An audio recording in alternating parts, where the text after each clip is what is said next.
I don't know who needs to hear this, but weed is not only a drug, it is spiritual bondage.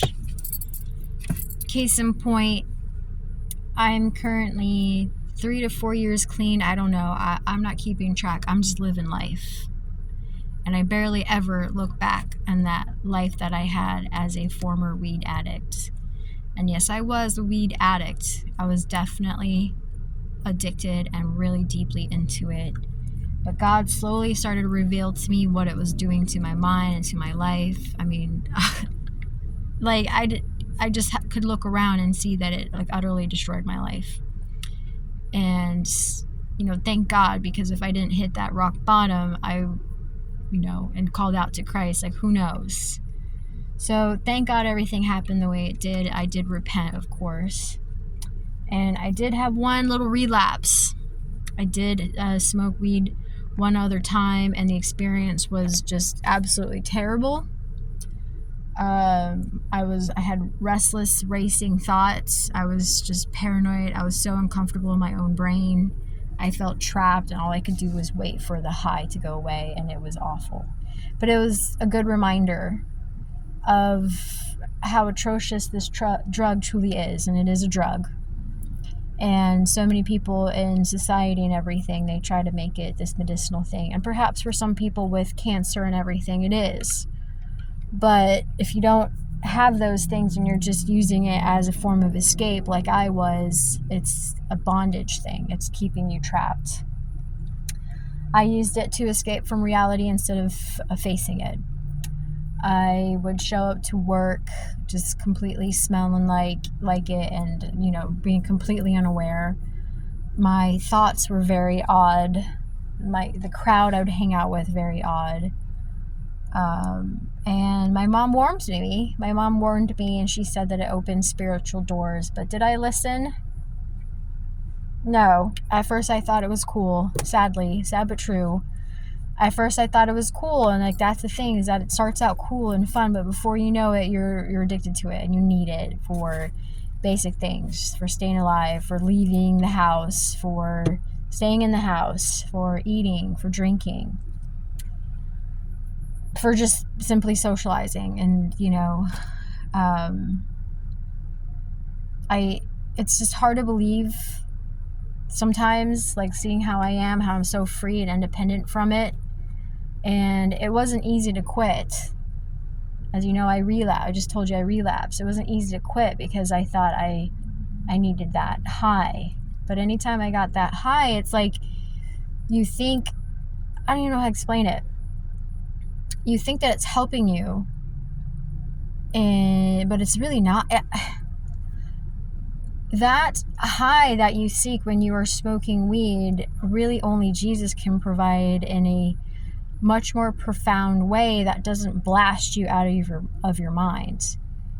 And if you're sitting there thinking, I didn't smoke the right strain, honey, I knew all about indicas and sativas. I knew all about the hybrids and everything, and I was very selective with even how I smoked it, and I thought I was doing the right thing with it. I really did. I thought I was consuming it the right way. I would never smoke it out of a bowl or anything like that. But still, God showed me that whatever I was doing was wrong. I had this whole mentality that it's God's plant, it's medicinal, this, and that, and the other thing. But ultimately, at the end of the day, it was really badly affecting my brain, badly affecting my thinking, badly affecting my interactions and my relationships with people. And before I knew it, I had nothing. And I heard recently that addicts sometimes make the strongest believers because we lose ourselves so much. We give so much of ourselves and our lives and our loved ones to this drug that we idolize, and it becomes part of our identity. Then when we do acquire the knowledge and the love of God, like we're all in, because it's actually giving back. It's meaning God, of course. God and Jesus give back to us. When I really started turning to Christ and not just having this superficial, shallow relationship, and I really truly started turning and repenting and reading the Bible and being condemned, and there's such a wholesomeness and a holiness about being condemned because it points out your flaws. And when you are faced with the reality of your flaws, like finally I was facing reality, and not being in this literal cloud. Marijuana does create a cloud, and it opens doors to spiritual pathways. That's why they call it a gateway drug, not only to other drugs, but to spiritual realms as well. And I even remember and of course it opened me up to the New Age, which that's a whole nother story, that ended also with a terrible result. Thank God. God always let me hit rock bottom so I could finally look up and see him. And I felt really distant, but he was always right there. But anyways, even looking into New Age, some New Age teachers were even saying the same thing, that weed it feels like you're getting high. It feels like you're getting higher, as in like in a spiritual level, but you're really not. It's actually like in this car, like you're capped. And I can't think of any other way of thinking it. And I started just, as I drew closer with God, he slowly started putting little breadcrumbs in my mind and revealing to me what marijuana truly was, which was a trap. It is a trap. And it was just this disgusting game, this disgusting mental game, and just being free from that, being free from the need and the desire of it, being free from the altered judgment, being able to have a life that I'm actually like happy to be a part of, that I don't need to escape from, being happy to just breathe normal air and breathe normally, and having normal breathing and not having all this mucus and everything. There's just so, like, life is so much better. And of course, drawing nearer to God, I continue to draw near, and God is like an ocean that the deeper you go in, the more there is to discover. When marijuana, everything is capped, and in fact, it makes things worse, because it also kills the part of your brain with motivation. So you start to get less motivated. It's so true. Look around you. Look at any 30, 40, 50-year-old that smokes a cess plus, right? Look at any person of age that has been smoking for a significant amount of time. Aren't they largely dependent on it?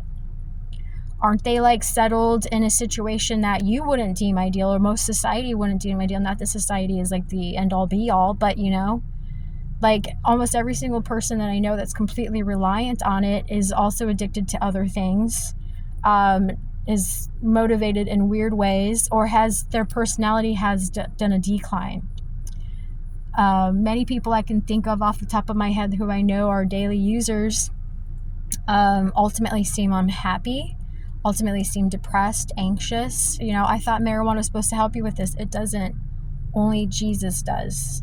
Only Jesus opens the door that we're looking for. Jesus is the joy of man's desire. Jesus is the joy of your heart. Jesus is alive and well, and he is a real person who wants to have a relationship